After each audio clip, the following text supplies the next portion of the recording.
Family members song.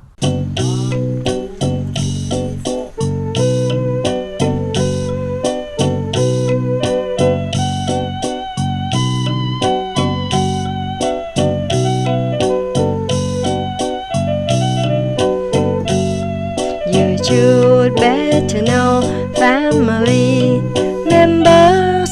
My dad is father, Father.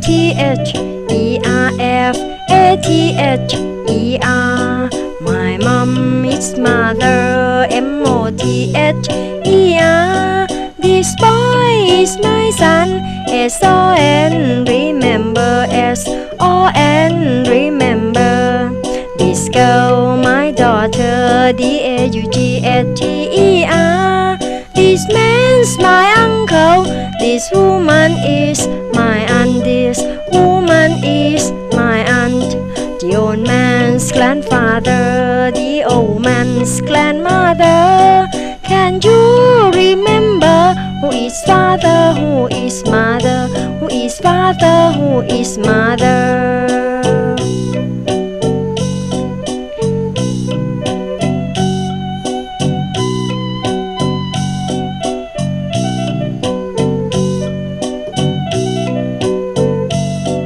You should better know family members. My dad is father, Father.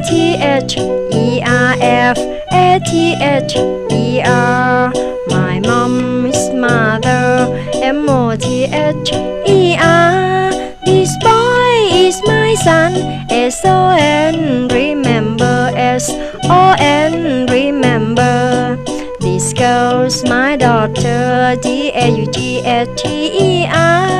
This man's my uncle, this woman is my aunt, this woman is my aunt. The old man's grandfather, the old man's grandmother. Can you remember who is father, who is mother, who is father, who is mother?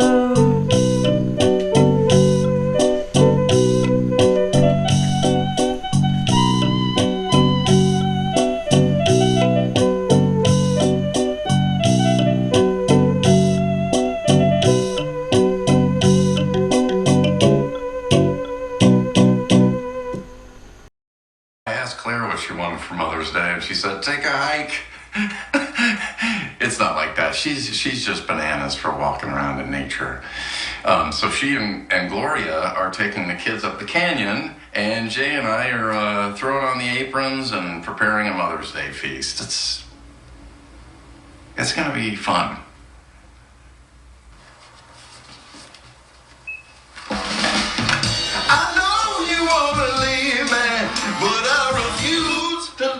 We're not doing that.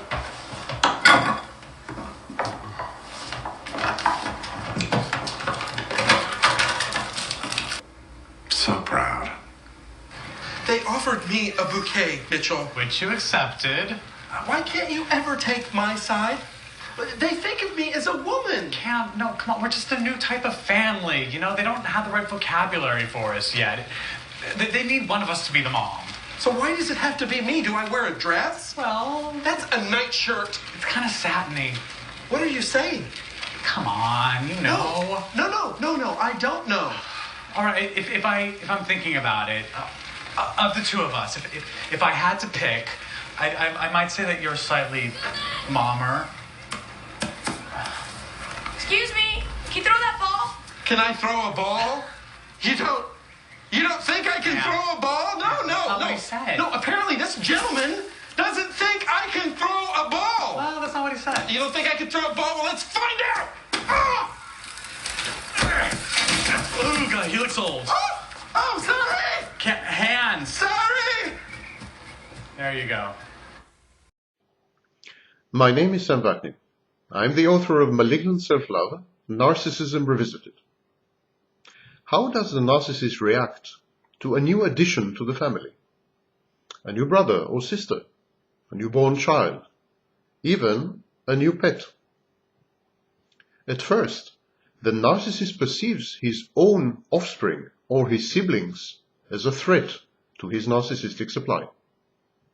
He competes with them for the attention of his mother or later his spouse. They intrude on his turf. They invade the pathological narcissistic space that he so laboriously constructed. The narcissist does his best to belittle them, to hurt them, even physically, to humiliate them. When these reactions of his prove ineffective or even counterproductive, the narcissist retreats into an imaginary world of omnipotence. There follows a period of emotional absence and detachment.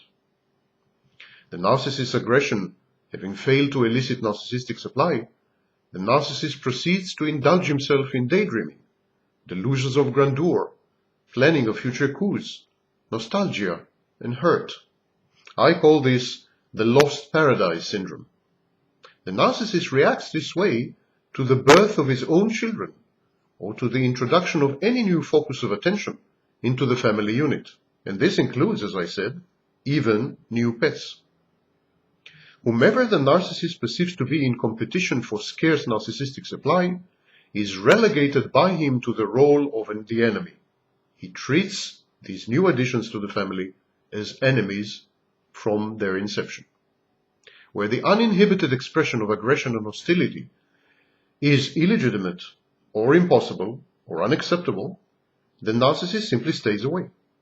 Rather than attack his siblings and later on his children, the narcissist sometimes immediately disconnects, detaches himself emotionally, becomes cold and uninterested, or directs transformed aggression and displaced anger at other members of the family, for instance his parents, or his mate or spouse. But not all narcissists are like this. Some narcissists see an opportunity in the calamity. They seek to manipulate their parents or their mates and spouses by taking over the newcomer. Such narcissists monopolize their siblings or their newborn children. This way, indirectly, they benefit from the attention these garner. The sibling or offspring become vicarious sources of narcissistic supply, proxies of the narcissist, conduits through which narcissistic supply flows. The more attention is given to the new brother or sister, the more attention is given to the newborn baby, the more the narcissist basks in this attention.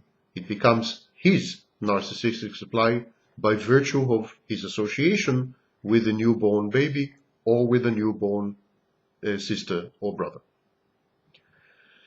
Consider an example. Imagine a narcissist who has become father. By being closely identified with his newborn child, this narcissistic father secures the grateful admiration of the mother. His spouse or his mate says, "What an outstanding father my husband is." The narcissist thus assumes part of the credit or all the credit given to the achievements of his newborn child or his newborn sibling. This is a process of annexation and assimilation of the other. It is a stratagem that the narcissist uses in most of his relationships. He swallows, he digests, he assimilates the newborn child, the newborn sibling, and thus becomes one with them. As siblings or progeny grow older, the narcissist begins to see their potential to be edifying, reliable, and satisfactory sources of narcissistic supply. Suddenly, they are no longer threats. Suddenly, they have become promising potentials. They can be his sources of narcissistic supply. His attitude then is completely transformed. He cultivates the siblings or the children whom he believes can become reliable, long-term, faithful sources of supply. He encourages them to idolize him, to adore him, to be awed by him, to admire his deeds and capabilities or even his misdeeds, to learn to blindly trust and obey him. In short, the narcissist encouraged them to surrender to his charisma and to become submerged in his shared psychosis, his folie de grandeur.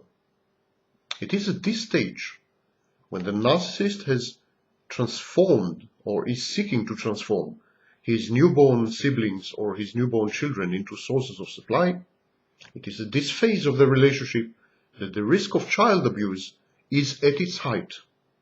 Narcissists have been known to engage in emotional incest up to and including outright, full-fledged physical and sexual incest. The reason is that the narcissist is autoerotic. The narcissist is the preferred object of his own sexual attraction. He is attracted mainly and solely and exclusively to himself. His siblings and his children share genetic material with him. Molesting or having intercourse with his brother, sister, or child is as close as a narcissist gets to having sex with himself, which is his fantasy, his wet dream.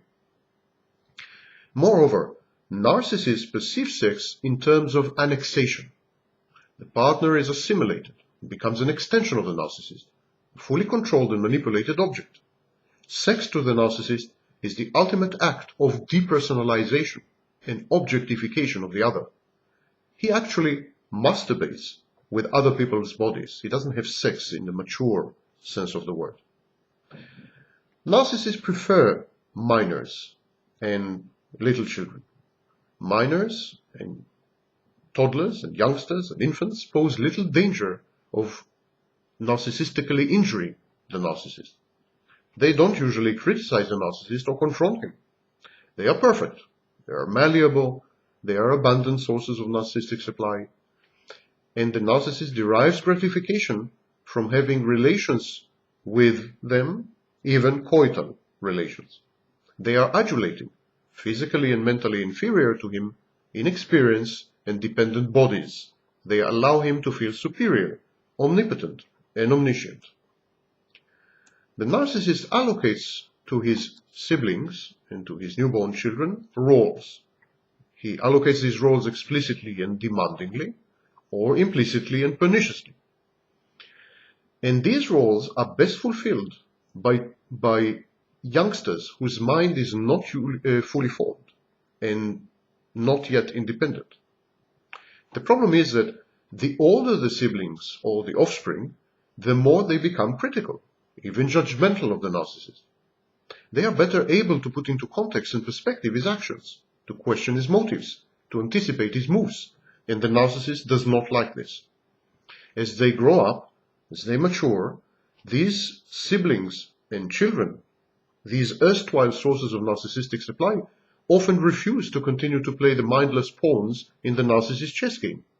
They hold grudges against him for what he has done to them in the past, when they were less capable of resistance. They can gauge his true stature, talents, and achievements, and realize that he lags far behind the claims that he has made. This brings the narcissist